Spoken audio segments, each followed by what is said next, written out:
नमस्कार, मैं मुकेश सर उपस्थित हूं हेरिटेज ऑफ बिहार अर्थात बिहार के धरोहर के अंतर्गत उन ऐतिहासिक तथ्यों को लेकर के जो हेरिटेज से कम नहीं है, हमारे धरोहर है, हमारी विरासत है और ये यूनेस्को के वर्ल्ड हेरिटेज में शामिल भी है। यह पुरातत्व विभाग, ASO archaeological survey of India ASI के अधीन है और उन्हें संरक्षण प्राप्त है। इसी क्रम में हम देखेंगे आज विक्रमशिला विश्वविद्यालय या द रून्स ऑफ विक्रमशिला विश्वविद्यालय, या इन्हें हम विक्रमशिला महाविहार के नाम से भी जानते हैं। और इसके पूर्व हम लोगों ने नालंदा महाविहार देख लिया है। अभी हम लोग देखेंगे विक्रमशिला विश्वविद्यालय, फिर इसके बाद में समय के अनुसार उदंतपुरी विश्वविद्यालय और तक्षशिला विश्वविद्यालय का भी अध्ययन हम लोग करेंगे। तो आज हम देख रहे हैं विक्रमशिला विश्वविद्यालय। ये बिहार के भागलपुर जिला अंतर्गत कहलगांव जो थर्मल पावर है वहां से कुछ दूरी पर, यानी 20 किलोमीटर की दूरी पर यह महाविहार अवस्थित है। इन्हें बौद्ध विद्यालय के नाम से भी वहां जाना जाता है। और जहां यह अवस्थित है, अंतिम चौक, अंती चक एक गांव है, उसी गांव में ये अवस्थित है। और खुदाई का सबसे लेटेस्ट है ये नालंदा विहार।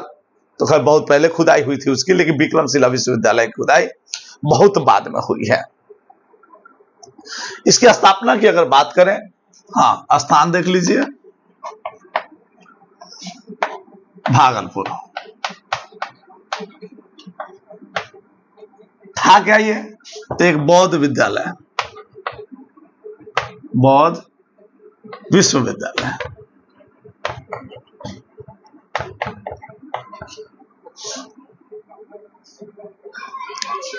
इसके संस्थापक तो थे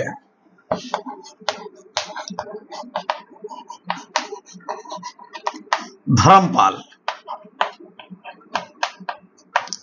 पाल वंश के शासक थे।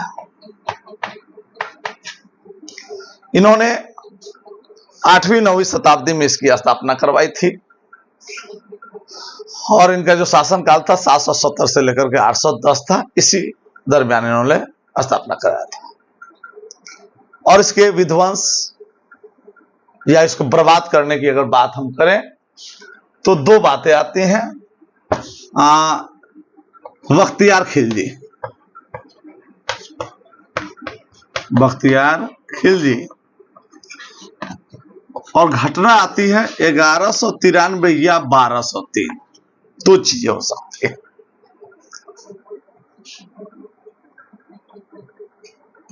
1193 या 1203। नालंदा तो स्पष्ट है 1193, लेकिन यह भी माना जाता है कि लगभग 10 वर्षों बाद में 1203 ईस्वी में आताताई बख्तियार खिलजी ने इसको नष्ट कर दिया।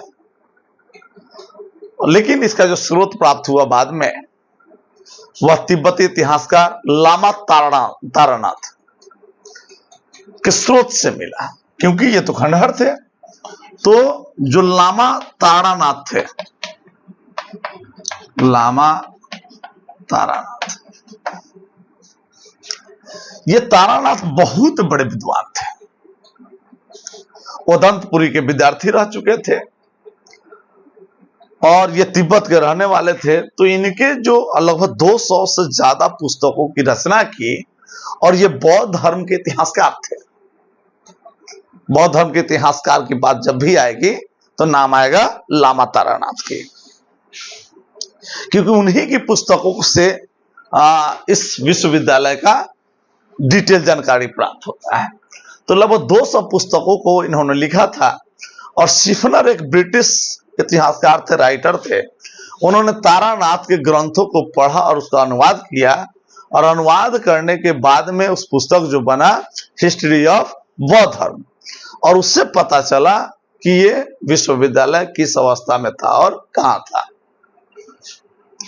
तो 160 इसमें विहार थे।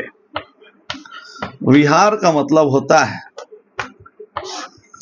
जैसे एक यूनिवर्सिटी होता है और एक यूनिवर्सिटी के अंतर्गत बहुत सारे कॉलेजेस होते हैं। तो यहां आप ऐसे समझिए कि विक्रमशिला विश्वविद्यालय था, एक यूनिवर्सिटी था, और उसी कैंपस में इसके 160 विंग थे, जहां पे अलग अलग भाषाओं के विद्वान रहते थे और वहां वही विद्यार्थियों की शिक्षा प्राप्त होते थे। तो रहने का जगह यूं कहें, बौद्ध भिक्षुओं के रहने का जो स्थान होता है वह 160 था। और इस महाविहार में 6 अध्ययन केंद्र थे। स्टडी सेंटर जो थे वह 6 थे, जहां अलग अलग विषयों की शिक्षा दी जाती थी। विषय बौद्ध धर्म की तो शिक्षा दी जाती थी, साथ ही एकमात्र ऐसा विश्वविद्यालय था जहां पे जादू टोना यानी तंत्र मंत्र की भी शिक्षा दी जाती थी। और सभी अध्ययन केंद्र में 6 अध्ययन केंद्र थे और सभी अध्ययन केंद्र में 108 शिक्षक थे। तो आप जोड़ सकते हैं कि लगभग 650 शिक्षक थे प्रत्येक में, सभी में। और विश्वविद्यालय इस ढंग से बना हुआ था कि उसमें 6 एंट्रेंस गेट थे, यानी 6 प्रवेश द्वार थे और हर प्रवेश द्वार पर एक महापंडित नियुक्त किए जाते थे। और ये महापंडित जो थे उनकी भी एक टीम होती थी, एक हेड होते थे और उसके साथ में 3 आदमी और होते थे, यानी 4 महापंडितों की एक टीम होती थी जो द्वार पंडित कहलाते थे। ये द्वार पंडित इस अध्ययन केंद्र में आने वालों का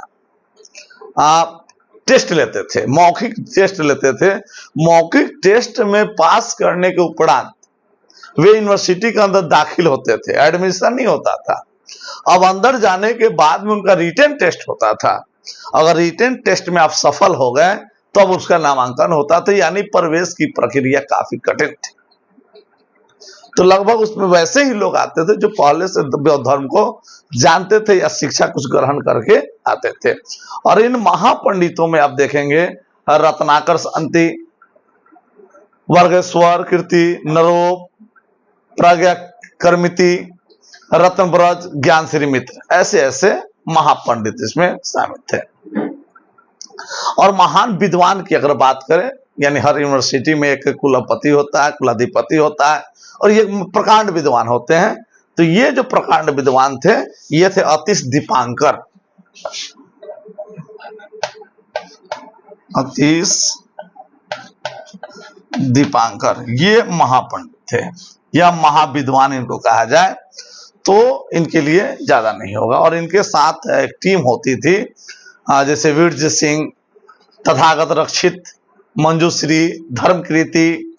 तो ये सारे लोग जो थे ऑलराउंडर हुआ करते थे समय के। दर्शन शास्त्र जानते थे, परमाणुवाद यानी उसके भी जानकारी लोग हुआ करते थे।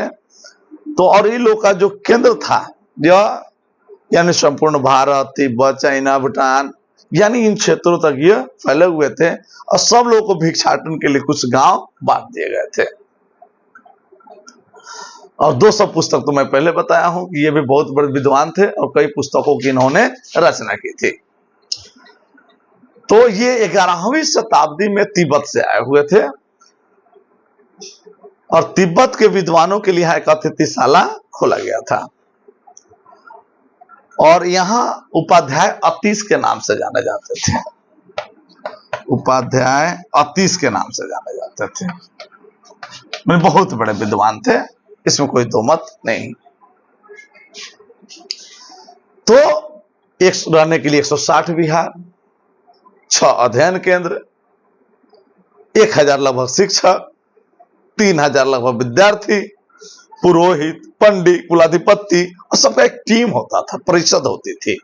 यहां कोई अकेला डिसीजन नहीं ले सकता था। और जो दीक्षांत समारोह होते थे, जैसे आज भी विश्वविद्यालयों में दीक्षांत समारोह होते हैं, तो स्टेट यूनिवर्सिटी के दीक्षांत समारोह में राज्यपाल आते हैं, उपराज्यपाल आते हैं। या आप देखेंगे जब सेंट्रल यूनिवर्सिटी में दीक्षांत समारोह होता है तो वहां उपराष्ट्रपति आते हैं या राष्ट्रपति आते हैं।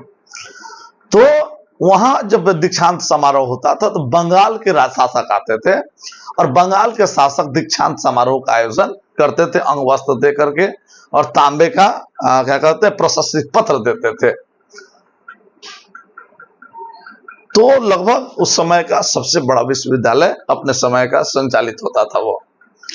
लेकिन दुर्भाग्य देखिए, बुरी नजर किसी की लगी और एक के बाद एक लगातार 2 विश्वविद्यालय जो है हमारे खत्म हो गए, नालंदा विश्वविद्यालय और विक्रमशिला विश्वविद्यालय। यानी जो विश्व का सबसे बड़ा शिक्षा का केंद्र हुआ करता था वह शिक्षा विहीन राज्य हो गया, ऐसी स्थिति हो पड़ी। तो यहां तक ये सारी जानकारियां जो है 2 किताबों से मिलती है, एक उपाध्याय अतीश से, या जिसको हम लोग दीपांकर अतीश दीपांकर कहते हैं, और दूसरा लामा तारानाथ के पुस्तकों से सारी चीजें हमें प्राप्त हुई। लेकिन भारत में यह विश्वविद्यालय कहां है शायद किसी को पता नहीं था। पहली बार इसकी जो सूचना दी, ये सूचना देने वाले कोई विदेशी नहीं थे, ये सूचना देने वाले थे भारत के ही, इनको घुमकड़ी कहा जाता है, राहुल सांकृत्यायन।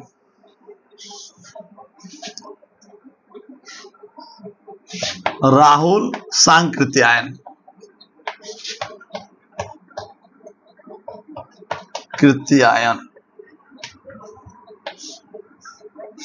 ये कौन थे भाई राहुल सांकृत्यायन? तो ये बहुत बड़े घूमने वाले लोग थे, जहां तहां घूमना, पुस्तकें लिखना, यानी यात्रा करना, पुस्तक लिखना, यात्रा वृत्तांत लिखना। तो राहुल सांकृत्यायन ने सबसे पहले यह बताया, खोज तो जारी था लेकिन मिल ही है कहां भाई, पता नहीं चलता था, क्योंकि उसके बारे में लिखा गया था, उसका लोकेशन तो किसी ने नहीं लिखा था। तो अखबारों में लेख छपते थे कि भारत में या बिहार में कोई बहुत बड़ा विश्वविद्यालय हुआ करता था, नहीं, और लगभग आशंकित क्षेत्र बताए जाते थे। तो राहुल सांकृत्यायन ने सबसे पहले यह बताया कि भागलपुर जिले के सुल्तानगंज के आसपास ही विक्रमशिला विश्वविद्यालय होगा। ये राहुल सांकृत्यायन बताते हैं। क्यों बताते हैं? कि ब्रिटिश भारत में जब ब्रिटेन का शासन हुआ करता था तो वहां से बौद्ध की प्रतिमा मिली थी, इसलिए राहुल सांकृत्यायन ने यह चीजें जाहिर की थी। खैर 1960 ईस्वी में ASI archaeological survey of India ने कि BP सिंह के नेतृत्व में जगह की पहचान हुई, और यह पहचान कहां हुई? तो अंतिचक में, यानी कहलगांव के पास। 1962 में DC वर्मा के नेतृत्व में और पटना विश्वविद्यालय की टीम जो है ना, वह आगे बताना शुरू किया, और 1972 से लेकर 1982 तक इसका खुदाई चला, और खुदाई में विक्रमशिला विश्वविद्यालय के खंडहर मिलने प्रारंभ हो गए। और मिलने के बाद में बहुत सारी जानकारियां भी हमें मिली, और वह जानकारियां ये थी, होता क्या है कि कोई वस्तु मिलती है तो उसका फिर लैब जाता है, लैब से पता चलता है कितनी पुरानी है, कहां की है। तो बहुत सारे चीज मिले, उसमें यह भी पाया गया कि इसमें लगभग 204 मंदिर थे, है ना, 208 कल्प थे। तो लगभग उसका विस्तृत रूप और भी सामने आया, और इसके इतिहास जो है भारत तक सीमित नहीं थे, बल्कि अपितु विदेशों तक सीमित थे। और इसके विनष्ट होने की जो कहानी है वह मिनहाज की पुस्तक जो थी तबाकत-ए नासिरी,